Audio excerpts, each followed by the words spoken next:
जय श्री राधाकृष्ण. संगीताज किचनमध्ये आपले सगळ्यांचे पुन्हा एकदा स्वागत आहे.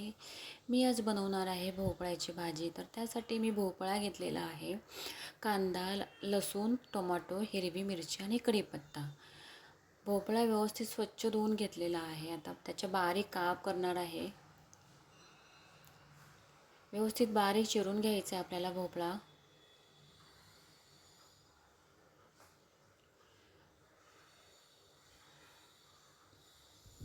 5-10 मिनटामध्ये आरामामध्ये ही रेसिपी होऊन जाते. तुम्ही मुलांना टिफिनलाही देऊ शकता. ही भाजी खूप छान लागते. भाजी तांदळाच्या भाकरीसोबत, चपातीसोबत.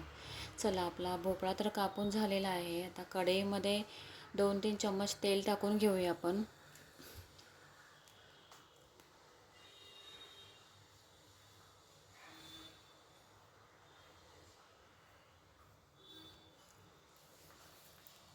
तेल थोडं गरम झालं की त्याच्यामध्ये राई जिऱ्याची फोडणी देते.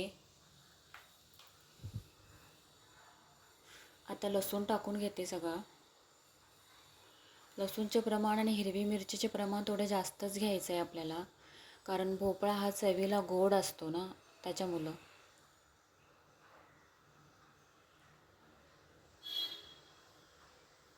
चला, हे व्यवस्थित मिक्स करून घेऊया.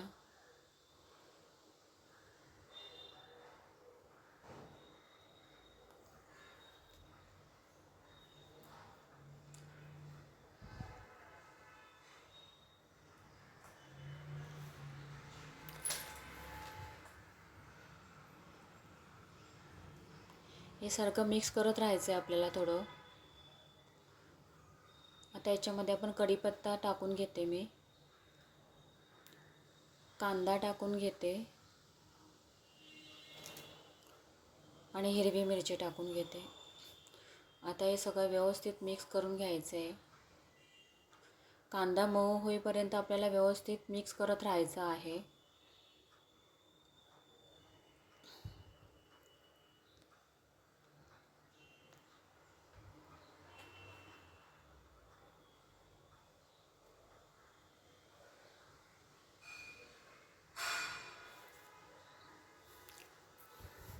आता अर्धा चम्मच हळद टाकून घेते. पुन्हा एकदा सगळं मिक्स करून घेते.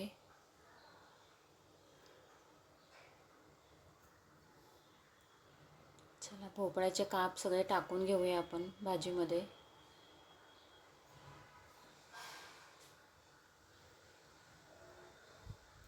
भाजीचा सुगंध खूप छान येतो.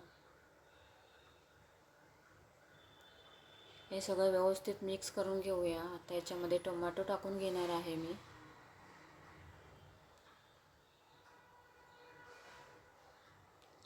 पुन्हा एकदा हे सगळं मिक्स करून घेऊया आपण.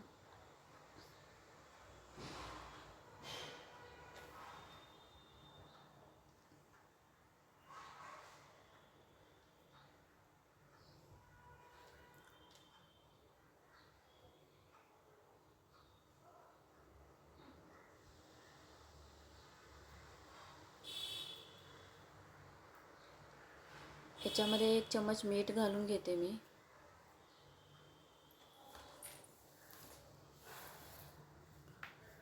सगळं व्यवस्थित मिक्स करून घ्यायचं आहे आपल्याला. ही भाजी तांदळाच्या भाकरीसोबत, चपातीसोबत खूप छान लागते. चला, 10 मिनटासाठी आपण झाकण देऊन ठेवूया. 10 मिनटं झालेले आहेत. बघू शकता भाजीला किती सुंदर कलर आलेला आहे. पुन्हा एकदा सगळं मिक्स करून घेऊया. मुलांना टिफिनलाही देऊ शकता तुम्ही ही भाजी.